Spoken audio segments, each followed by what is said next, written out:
el doctor Jesús García Reyes, que es nuestra siguiente conferencia magistral. Les voy a platicar un poquito del doctor Jesús García Reyes. Él es investigador de la UNAM. Sus temas de investigación son la diversidad sociocultural en la educación, investigador asociado de tiempo completo, también pertenece al Sistema Nacional de Investigadores en nivel 1. Su especialidad es la formación ciudadana en estudiantes y profesores de educación media superior. También trabaja la parte de ciudadanía en estudiantes y profesores en educación media superior, el tema de representaciones sociales sobre la diversidad en estudiantes de nivel medio superior. Y bueno, es de formación académica, doctor en pedagogía por el programa de doctorado en pedagogía de la Facultad de Filosofía y Letras de la UNAM. Tiene maestría en pedagogía por el programa de maestría en pedagogía también de la UNAM. Licenciado en sociología por la Facultad de Ciencias Políticas y Sociales de la UNAM. Habla inglés. Se ha dedicado su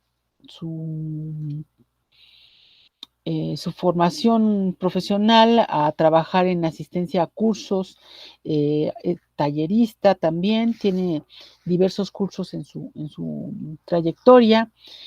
También ha sido investigador orientado a la carrera de como interno en el Instituto de Investigaciones sobre la Universidad y la Educación, colaborador en proyectos y grupos de investigación tales como el Grupo de Educación para la Ciudadanía y la Democracia en los Jóvenes de México. También ha recibido financiamiento para su proyecto titulado La Ciudadanía en la Educación Media Superior.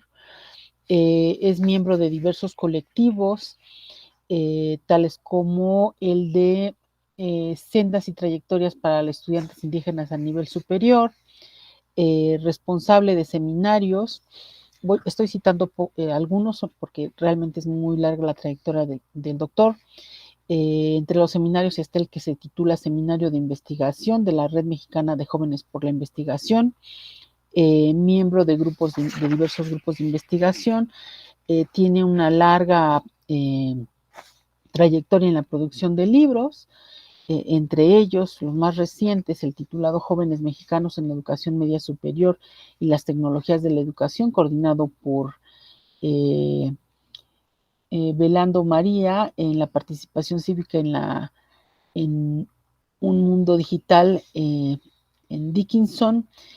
También en 2022, el titulado La imagen de la formación ciudadana en los estudiantes de la educación media superior.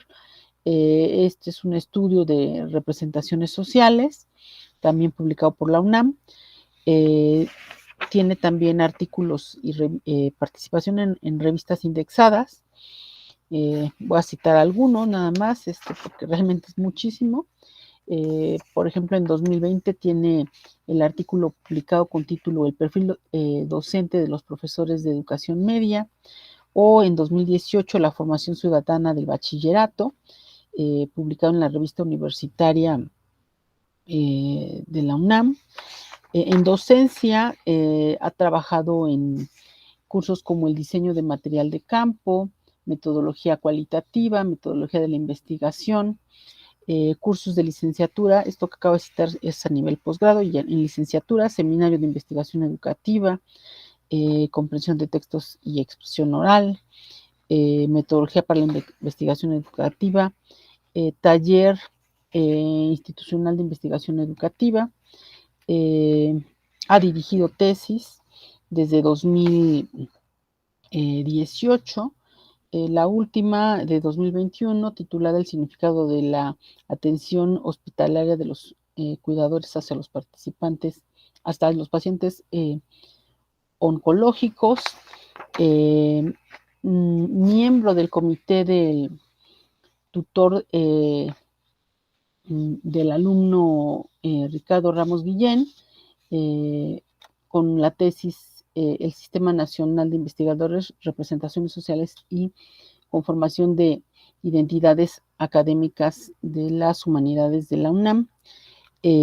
También ha dirigido tesis de maestría, la más reciente, la dimensión didáctica en la práctica docente durante la implementación del programa Constitúyete en un bachillerato tecnológico, diversas ponencias a nivel nacional e internacional, también algunas charlas, todo esto en la UNAM, para la UNAM, digamos, tiene trayectoria académica en la UNAM, y también participa en algunas actividades académicas como organizador, también ha hecho dictamen a diversos proyectos, y bueno, pues démosle la bienvenida. Doctor, nada más si me confirma por favor su micrófono. Sí, gracias, muy buenas tardes. Gracias. Continuamos con la misma dinámica. En el caso de usted son 40 minutos totales. Idealmente que nos dejara unos 10 minutos para preguntas. Y bueno, le cedo el micrófono, también puede compartir pantalla. Y bueno, adelante. Muchas gracias por esa extensa presentación, doctora Sandra. Le agradezco bastante la invitación a este evento. Quisiera mencionarles que voy a darles un poquito de jugada acerca de lo que les voy a presentar, porque el tema que yo les voy a abordar se va a trabajar sobre lo que sería más que nada el tema de la investigación y la importancia. Me voy a hacer un poco el hilvane con la presentación anterior acerca de esta parte de por qué es importante hacer investigación previa antes de llevar a cabo algún tipo de intervención propuesta, ¿no? Esta idea que se mencionaba de empatizar, de poder estar con los otros, y me parece que esta es una de las elementos más importantes que debe tener como labor las universidades, porque hay un distanciamiento a veces entre lo que es el quehacer universitario, su labor social y la representación que tiene también las personas acerca de lo que hacen los universitarios, qué es lo que función tiene en la sociedad, ¿no? Y a su vez también esta idea que se presenta por parte de los estudiantes acerca de que, bueno, la universidad tiene un elemento muy fuerte acerca de lo que sería la movilidad social, ¿no? Y que a veces esto también no es tan evidente, ¿no? Pero sí tiene también una función muy fuerte en lo que es su labor como parte de una estructura que pertenece a una sociedad. Una disculpa, estoy tratando de presentar y no me permite, dice que no se puede presentar en esta pantalla. Permítame. Doctor, ¿nos envió su conferencia? Sí, se la Ok. envié. Si gusta, la ponemos nosotros. Sí, muchas gracias. Ok, entonces déjeme, la voy a abrir. Eh, Bueno, continúen mencionándoles en lo que se puede abrir esta parte. La idea central entonces es, vamos a ver un tema acerca de lo que son la formación ético-profesional que tienen los estudiantes de pueblos originarios dentro de la universidad como un elemento sustancial acerca de lo que es el entendido, el significado que le da al estudiante a lo que está obteniendo en su formación, en este caso de jóvenes que son de pueblos originarios y que en muchas ocasiones, en muchas escuelas de carácter intercultural o en algunos programas se fomenta la idea de que ellos van a regresar a su comunidad de origen y tendrán una injerencia social bastante amplia, ¿no? Esto, bueno, pues habría que ponerlo en un entredicho en la actualidad, si es o no parte de ello, ¿no? Porque, bueno, la visión que también tiene el mundo joven acerca de lo que está ocurriendo en los cambios sociales que estamos viviendo actualmente, a veces se da mucha predilección acerca de lo que podría ser la meritocracia, el seguir avanzando dentro de los elementos de la academia, puede ser por un lado, o dentro de los salir al campo laboral y creciendo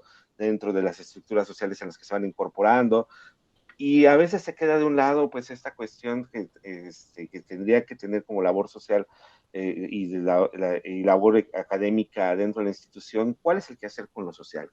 ¿Cómo se perciben?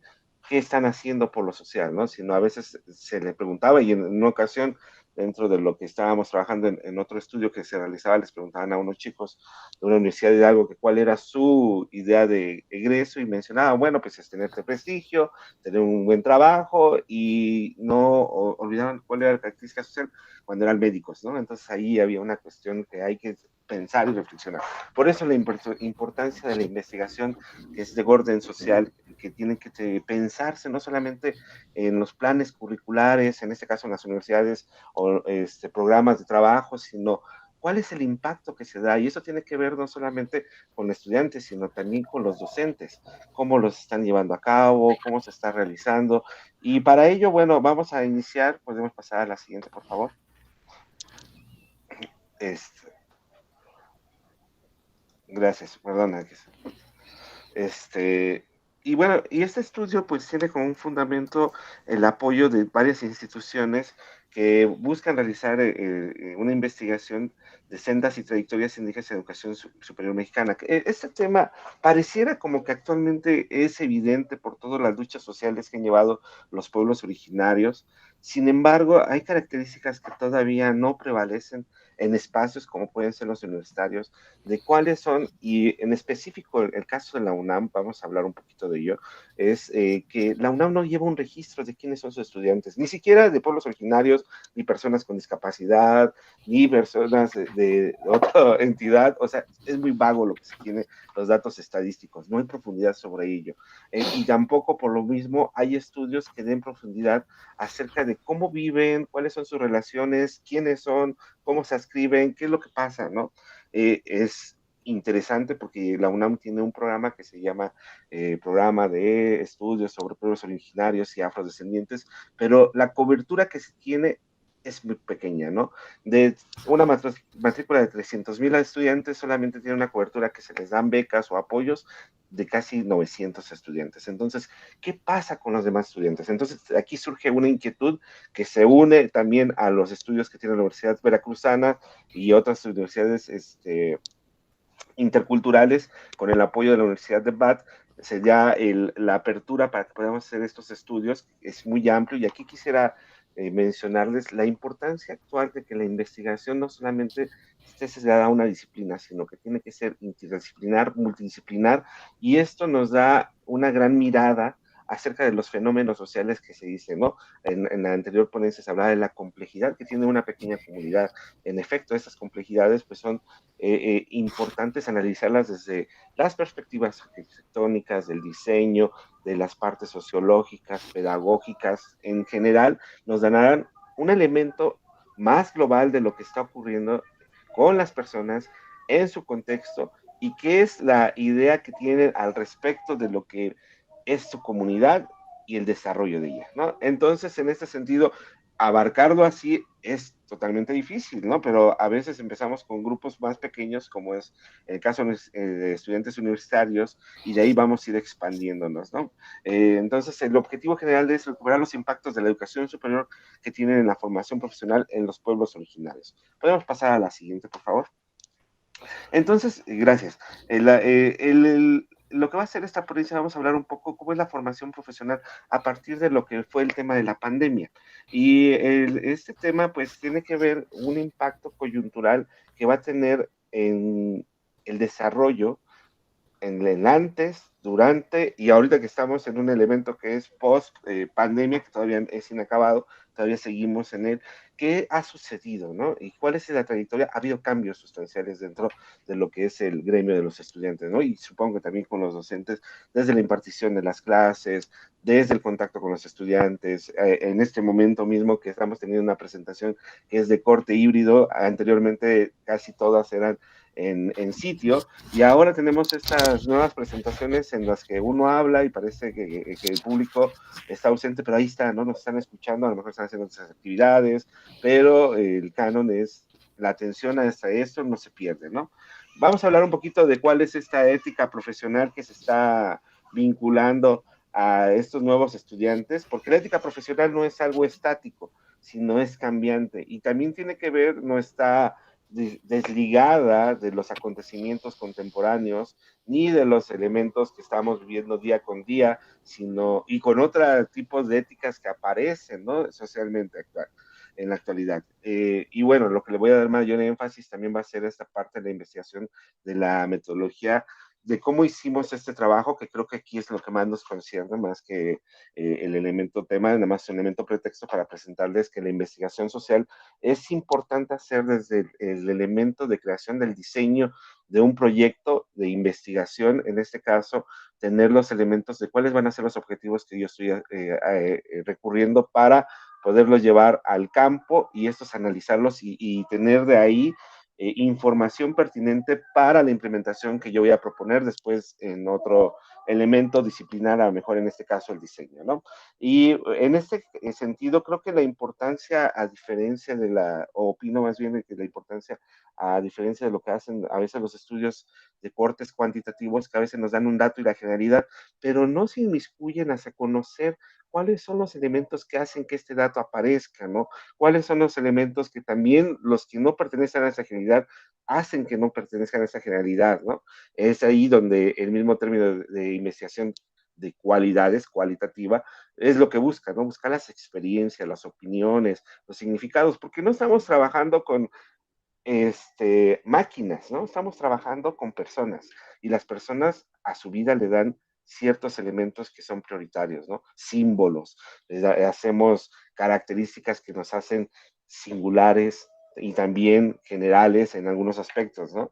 No es lo mismo hablar del español que se habla en Argentina, porque tiene sus propios elementos, sus propios contextos, al español que hablamos aquí en México, y no es tampoco el mismo el que se habla en el centro de la ciudad como el que se habla en el norte o como se habla en el sur. Tiene sus características y por tanto sus diferencias, semejanzas y elementos que lo hacen únicos, ¿no? Pasamos a la siguiente, por favor.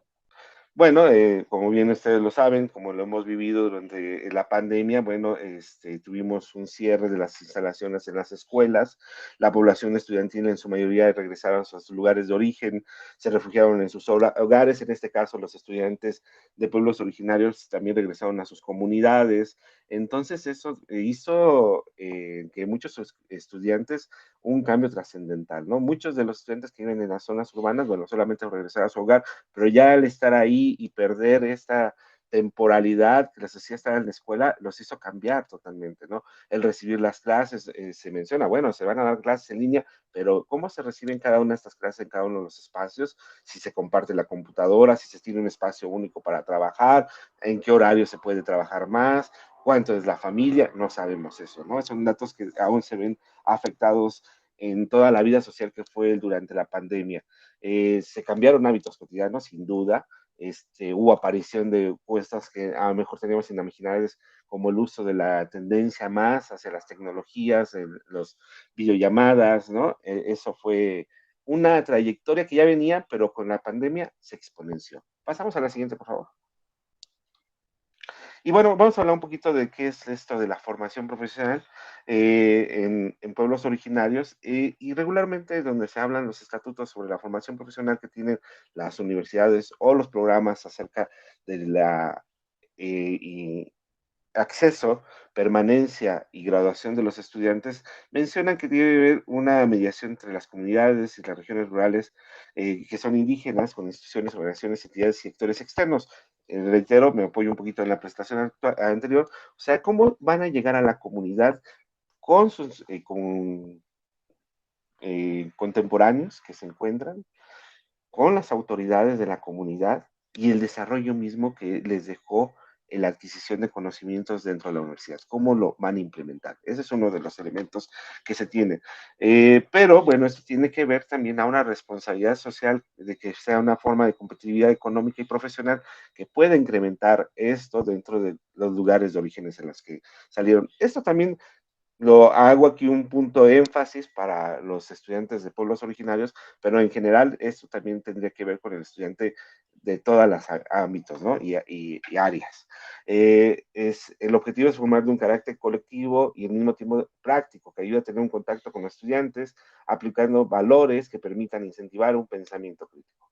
Este es un elemento que a lo mejor después se presenta problemático, porque durante la estancia en muchas universidades también, y la visión que se tiene del mundo, fomenta la competitividad, pero individual, ¿no? Se fomenta que tienen que sacar los mejores promedios, tiene que ser el mejor de la clase, ¿no? El trabajo, no sé si a ustedes les pase, pero últimamente también apareció esta idea de que trabajar en equipo ya no lo quiero hacer, sino cada quien se quiere dispersar y hacer su propio trabajo, o ya no es un trabajo eh, colaborativo, sino solamente es contributivo, ¿no? Solo tú haces una cosa, tú haces otra, yo hago otra, pero no hay ahí relación entre los compañeros, ¿no? Y estos valores que se hace de pensamiento crítico a veces están desfasados con un pensamiento que tiene que ver más con un tipo de ascenso social, el prestigio, ¿no? El tener el elemento económico del dinero, ¿no? Entonces, chocan entonces con los principios base que se tienen dentro de la formación universitaria o del quehacer universitario que se debería de brindar con valores que están dentro de nuestra vida cotidiana. Pasamos a la siguiente, por favor. A su vez, en este sentido, la ética, como mencionaba hace un momento, tiene que ver con algo que te está moviendo constantemente, ¿no? Pero los valores de una ética profesional tienen que estar prevaleciendo y sobresaliendo en una reflexión constante, que tiene que ser transversal el desarrollo de las asignaturas con una dinámica institucional, ¿no? Y esto tiene que ver que la ética, aunque a veces se menciona dentro de los planes, en los objetivos que tiene la institución, los propósitos que tiene la institución, eso tiene que ver con cómo es el accionar de las personas en su vida diaria, ¿no? Si me habla mi profesor acerca de responsabilidad, la responsabilidad social que se tiene para hacer el ejercicio de algo, pero no va a las clases, bueno, ahí me está dando un reflejo de lo que no sería la responsabilidad, ¿no? Y esto es lo que toma más el estudiante, a su vez, que se habla de un compromiso, pero tampoco se ve que la institución tenga un compromiso conmigo para graduarme y darme mis documentos o que sea ágil para llevar a cabo eso, pues también se ve ahí un elemento, ¿no?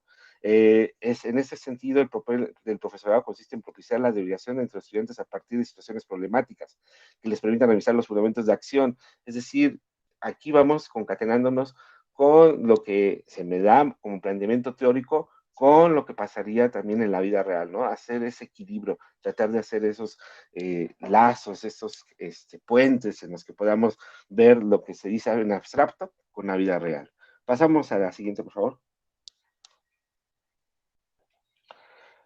Y vamos a ver cuál es el problema que se presenta con los datos que nos dan algunos informes que dio el INEGI por ahí acerca de la pandemia. El 45% de la falta de los estudiantes fue por enfermedad, ¿no? Porque tuvieron que salir a trabajar, el 17%, ¿no? La falta de recursos, el 8%. Y un tema que sale interesante, que es el 30%, y se deduce un poco que ya los estudiantes tuvieron un problema de acceso para las clases virtuales. Este 30% que mencionan diversos y se relaciona con la siguiente gráfico, es la falta de una conexión o las interrupciones que se vivieron, ¿no? Este fue un gran problema, ¿no? Se dan las clases de manera virtual, pero muchos no contaban con el recurso para el implemento en los pueblos originarios de la red de Internet o no había dentro de su comunidad la falta de conexión y otro, pues las labores también que pasaban en casa, padres enfermos, hermanos enfermos, el mismo estudiante enfermo, las relaciones que se viven en la familia, el préstamo también de los equipos con los demás familiares que estén estudiando, etc., que pueden aparecer, ¿no? Y entonces este dato creo que también es importante porque, bueno, estamos cercándonos un poco más acerca de cuáles son las vivencias que tienen los jóvenes acerca de lo que fue vivir este momento catártico que fue la pandemia y su educación. Pasamos a la siguiente, por favor. Vamos a ver aquí que este problema, bueno, el incremento que uso sobre el uso de Internet pasó de 3 a 5 horas. El 33.8% navega de 6 a 8 horas de los jóvenes, esto menciona Anticómetro, y que se fue incrementando, ¿no? Y el uso de los medios para informarse, para adquirir la información de la escuela, ya no era la computadora de escritorio, sino ahora se trasladó al celular, ¿no? Más que una tablet. Y esto también pues, tiene una implicación, ¿no? Un teléfono más pequeño, el consumo de los datos que se da, el gasto que se tiene para comprar los datos, en el caso de los pueblos originarios, a veces creció al doble o triple por dependiendo de la comunidad o si se tenía un teléfono que fuera el mejor. También de esta forma han optado los estudiantes a entablar relaciones sociales a partir de mecanismos de contacto, a partir del Facebook, el Instagram, que fueron en primera instancia con los docentes en algunas ocasiones, otros fue con sus propios compañeros haciendo grupos de trabajo, otros más para quejarse acerca de los grupos de trabajo o la forma de trabajo del profesor. Entonces, bueno, ahí empezó a recorrerse la información de manera más abierta, porque son foros a los que a veces la identidad se puede permanecer oculta, en ocasiones también son de apoyo para tener mayores recursos dentro de su educación. Entonces, esto fue un crecimiento exponencial. Pasamos a la siguiente. Y bueno, vamos a pasar a la parte que más me interesa exponerles a ustedes, que es hablar acerca de lo que es el diseño de un instrumento y construcción de recolección de datos, ¿no? Y en este caso, bueno, si queremos conocer cómo vivieron estas experiencias, porque bueno, la implementación por parte de las autoridades, por parte de las universidades, fue dar el desarrollo de clases en vía virtual, porque se tenía ya en estos momentos la capacidad, el apoyo de diferentes entidades para que las clases se basearan, ya sean vía Zoom, Meet, WhatsApp, etc., recursos. Sin embargo, pensaríamos cuál fue el impacto. En este caso lo vamos a hacer con los estudiantes de pueblos originarios, pero también es con los docentes, con los directivos, con otros estudiantes, cómo pudieron tener este acceso y si esto va a ser, pareciera que va a ser a la par ya actualmente, después de salir de la pandemia, como un recurso que va a seguirse retomando. Pero también tenemos que ver cuáles son las implicaciones y cuáles son también las cuestiones que son problemáticas o que aparecieron problemáticas. Entonces, este tipo de estudios empieza a hacerse una investigación de corte cualitativo.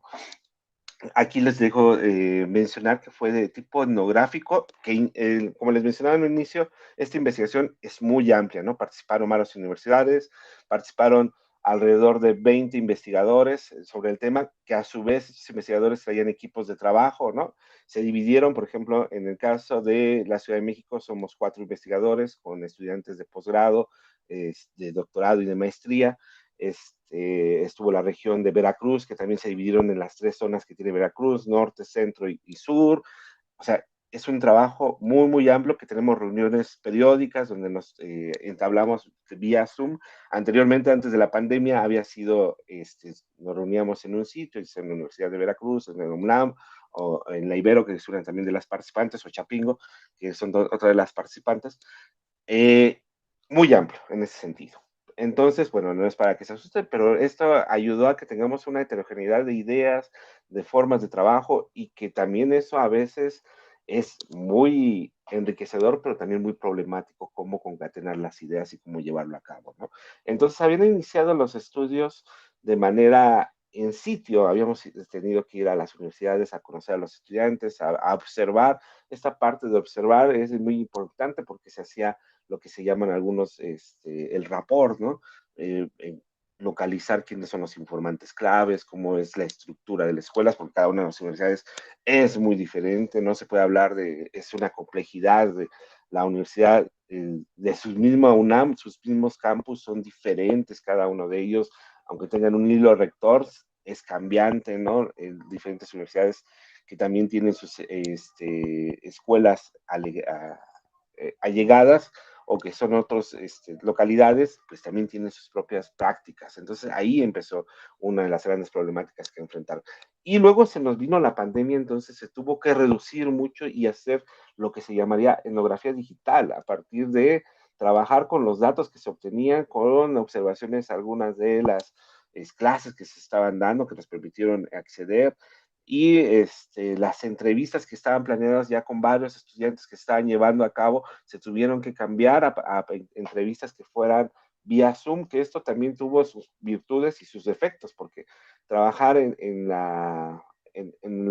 lo virtual, pues nos deja de lado la representación cara a cara, ¿no? Los gestos, la parte del lenguaje no verbal, ¿no? Que es un elemento clave también reconocerlo. Se hablaba de esta empatía, de identificarse con las personas, pero también es una parte de la comprensión, de incluirse dentro del contexto, de cómo se vive, de cómo se lleva a cabo ciertas prácticas, ciertas acciones que llevan cada uno de los estudiantes. Entonces, aquí empezó uno de los problemas también más graves.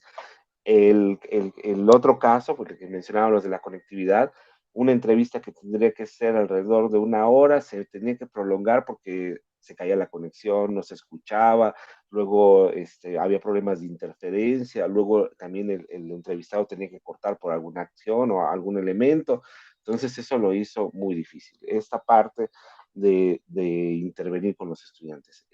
Entonces se pidió que tuviéramos un seguimiento con las entrevistas en primera instancia, pero después cuando tuviéramos la oportunidad, ya que regresábamos, hacer otro instrumento para poder relacionar lo que se mencionó en primera instancia con las primeras entrevistas que fueron físicas, las virtuales, y ahora el siguiente instrumento que será un grupo focal, que en un momento más les cuento en qué consistió, con relacionar las respuestas que se dieron. En este sentido, ¿cómo buscamos a tener la población? Porque como es una población muy extensa, primero había sido dentro de las instituciones que nos dieran informes de quiénes eran sus estudiantes y con esos ponernos en contacto. Sin embargo, bueno, como les mencionaba en un inicio, en algunas de las instituciones no se contaba con ese dato, entonces se tuvo que ir buscando a los informantes a través de redes digitales, a partir de también de algún contacto informante clave que nos relacionara con otros, algunos registros que se contaban ahí por las becas que se les daban, etc. En otros sí nos dieron la información a partir de listas, pero también fue dificultoso porque muchas veces el dato, el correo que se había dado ya no existe, ¿no? Entonces, bueno, ahí encontramos otro problema.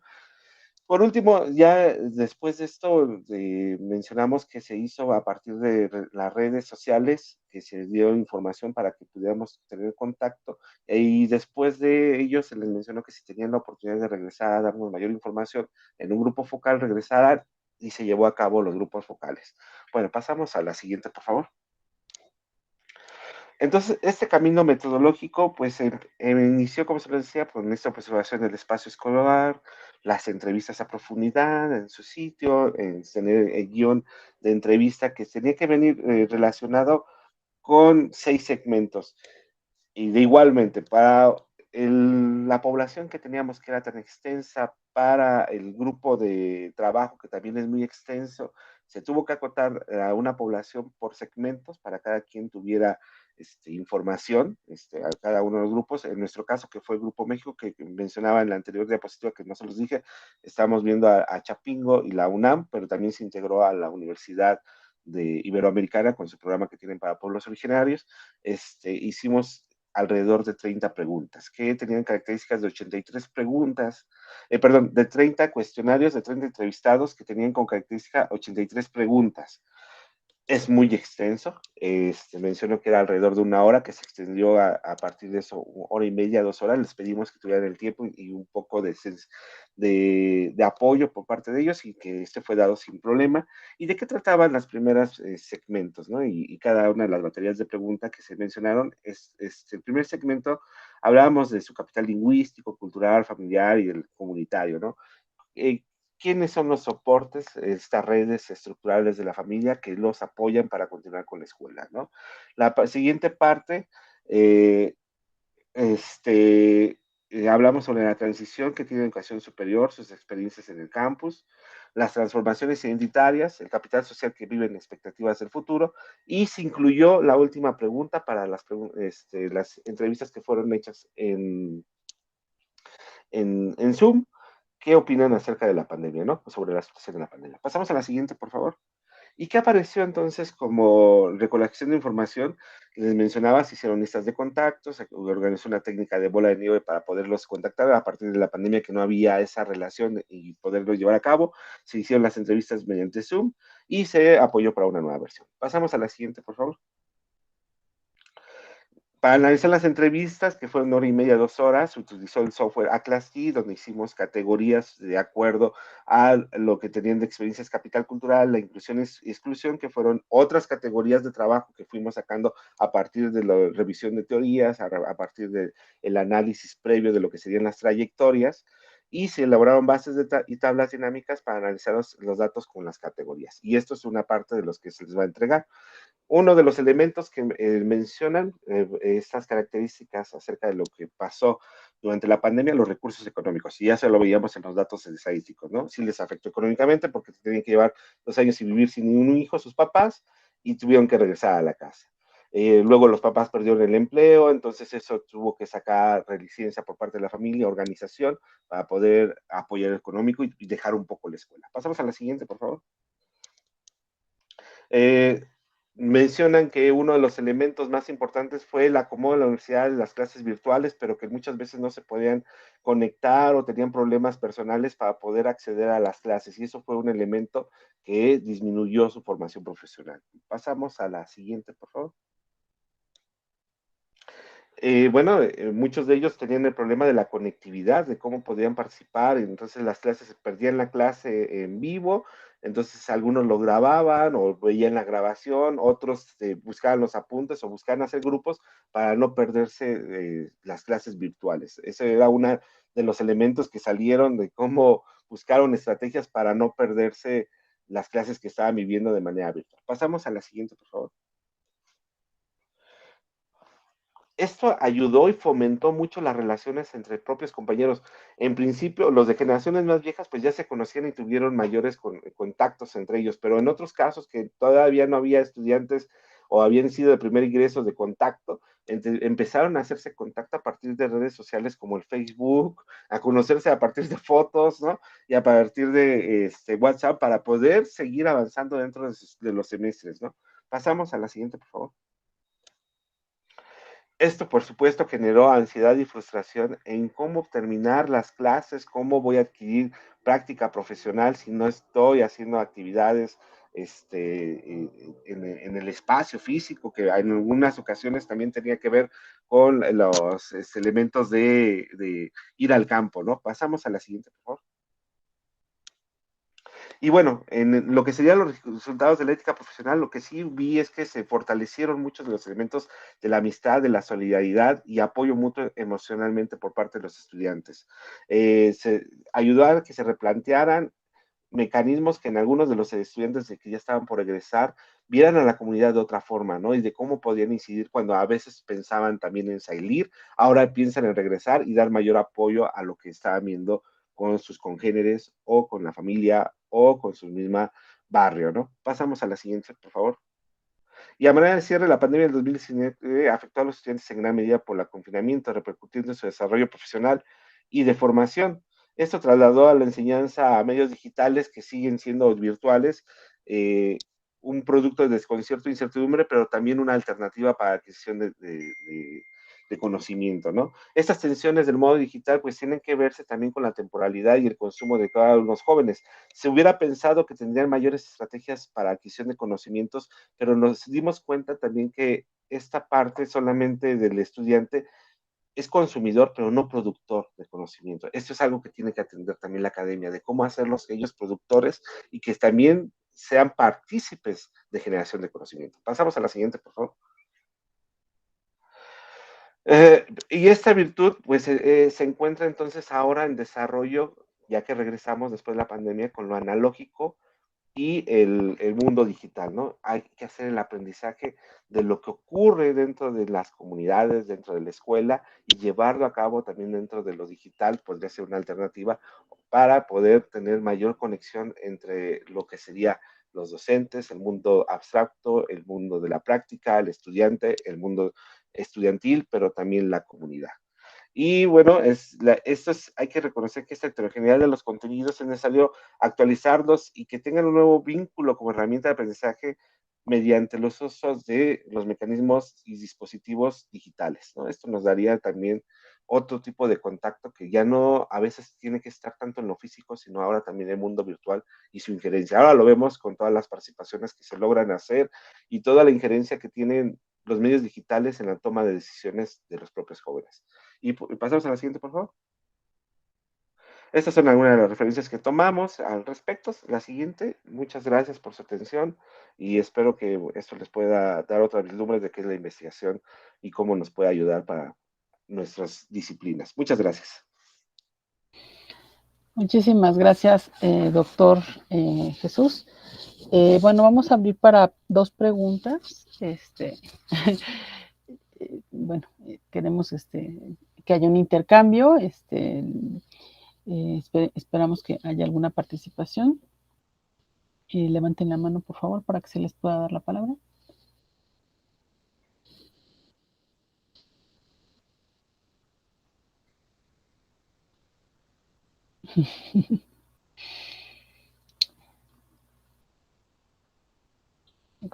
Creo que ya no queremos preguntar. A ver, bueno, bueno, hay un comentario. Sí es muchísimo lo que ocurrió durante la pandemia. Esta parte sensible que nos comentas, ¿no? De la gente que, con todo y que está la tecnología, pues si no tienen luz, o sea no, déjate la red. Si no hay luz, pues entonces estamos en retroceso más que en avance. Sí es cierto que de repente ignoramos a todos estos grupos vulnerables, ¿no? Que no es nada más la discapacidad, también ser de una comunidad indígena, también ser un estudiante que migra para tomar educación, porque en su comunidad no hay una universidad. ¿Nos puedes abundar un poco sobre esta parte? Claro, esto me parece que habría que pensar que no solamente es hacer como un foco hacia los grupos en situación vulnerable, ¿no? Sino más bien es para todos y hay que conocer quiénes somos todos, cómo se desarrollan. En otras ocasiones he trabajado estos temas de la discapacidad y encontramos como problemas como el simple acceso, ¿no? Estructuralmente decía, bueno, sí, en un testimonial mencionaba, sí pusieron las rampas y todo, pero una de las rampas que va a la biblioteca lleva un muro, ¿no? Entonces una persona ciega no puede pasar por ahí porque choca con un muro, ¿no? Y la misma persona con silla de ruedas choca por ahí. Y lo que los ocupan son los jóvenes que están ahí sentados o que andan en patines. Entonces habría que pensar más que nada en que es una sociedad que somos heterogéneas, somos para todos, ¿no? Y el gran problema que a veces se presenta, y lo mencionaban en la primera en la anterior sesión con la discapacidad, es que no somos sensibilizados para pensar en el otro, ¿no? Y en esta ocasión, en otro testimonial mencionaban, bueno, yo soy ciego y el profesor apunta en el pizarrón, yo lo único que le pido es que hable más fuerte lo que está diciendo. Y él no quiere, ¿no? Porque dice, yo así doy mis clases. Desde ahí es una cuestión que podríamos interpolarla. En el caso de la UNAM, lo que vivimos con las personas de pueblos originarios, que en contraste de lo que pasa en Chapingo la mayor parte de la comunidad es de pueblo originario, entonces se reconocen, tienen interacciones muy fuertes entre ellos, pero en la UNAM, que está metropolizada, está más en el centro de la ciudad, la mayoría de los jóvenes tratan de ocultar esa identidad, ¿no? Tratan de representar otra cosa porque y no lo dicen que son tanto sus compañeros, sino a veces los profesores lo señalan, ¿no? Le dicen, ¿tú qué haces aquí? ¿No? Tú deberías estar en otro tipo de espacio, ¿no? Entonces, no es tanto a ver la estructura, sino reconocernos a nosotros mismos qué estamos haciendo con nosotros, ¿no? Si en este caso lo estamos señalando, propiciamos mucho a que se despliegue y como parte también como docente, como autoridad, a que los demás repitan estas acciones, que es la parte que les mencionaba de la ética, que tiene que ver mucho con las acciones que hacemos nosotros diariamente, ¿no? Si yo soy una persona y mis compañeros que buscamos la solidaridad en grupos, bueno, pues el docente que la fortalezca, ¿no? Vamos a unir estos grupos. Ahí sería creo que el tema que estamos tratando de vislumbrar, que a veces no hay que dejarlo nada más en las cuestiones de los planes y programas ni institucional, sino cuál es nuestro quehacer día a día con nuestra heterogeneidad de población con la que vivimos. Ese sería mi comentario. Sí, doctor. Qué valioso esto que nos menciona, sensibilizarnos, ¿no? Sensibilizarnos principalmente, también lo decía el doctor Sarur, esta parte de que también son derechos humanos, ¿no? Mira, te voy a leer el comentario de Verónica Lizardi. Dice, bueno, cuando el alumno comparte su cámara, también comparte la intimidad de su hogar, desde donde conecta los ruidos incidentales. Por eso algunos recomiendan no compartir la cámara, ¿no? También esta parte sensible, ¿no? De hasta qué punto quiero compartir mi intimidad. También se dieron los casos de los profesores que exigían las cámaras cuando dices, oye, pues es que si prendo la cámara, después ya el audio no va a servir y además yo no te quiero compartir, como dice Verónica, mi intimidad. Esa parte sensible que también como docentes tenemos que aprender a manejar, ¿no? no ser tan rígidos, ¿no? Esta apertura. Nosotros en UAM nos hicieron muchísimo esa solicitud, ¿no? Sean abiertos durante este proceso, porque no solamente el problema es tecnológico, el problema también es la vulnerabilidad que estaba toda la población, ¿no? ¿Podrías comentar? Sí, claro.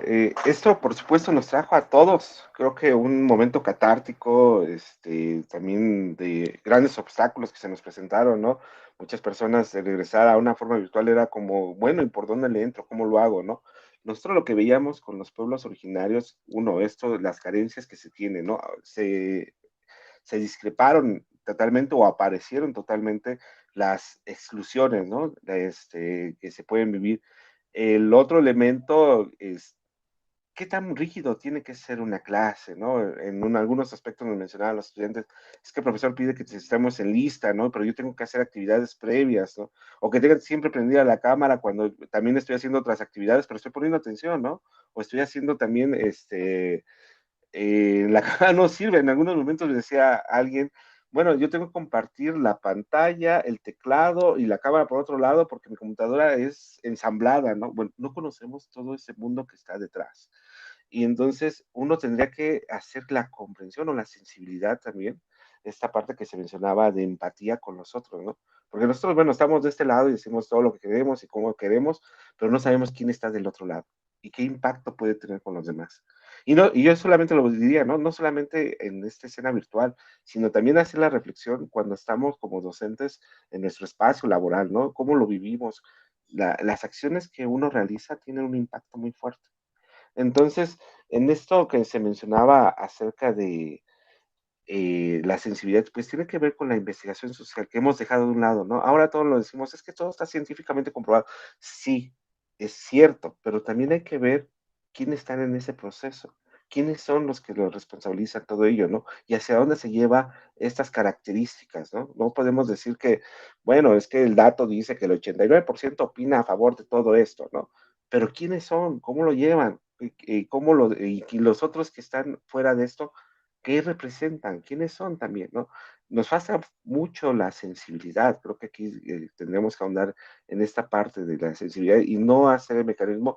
Yo cuando hacía la expresión pasada del diseño social, me recordaba mucho este cuento de canacitas de cuentos mexicanos, de Beto Abel, y que hace la película también sobre las canastitas, ¿no? Es que le ponemos la creatividad a todo lo que hacemos, es mi artesanía que tiene que ver conmigo, mi significado que le doy, porque yo veo la naturaleza y cuando la veo la ensamblo, ¿no? Y no esta idea de que tiene que ser producto tras producto en serie, sino también aquí en nuestro caso como docentes no son docentes, no somos alumnos que son en serie.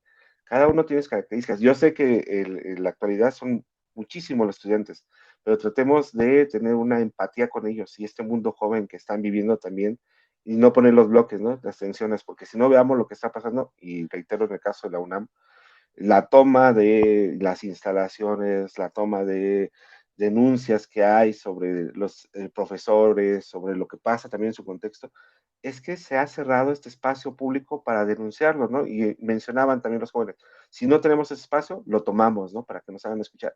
Cuando tendríamos que abrir los espacios para escuchar qué es lo que está pasando con la comunidad, no solamente que lleguen las reglas o las implementaciones de arriba hacia abajo, ¿no? Sino tiene que ser de un corte horizontal. Ese es mi comentario. Bueno, doctor, pues muchísimas gracias.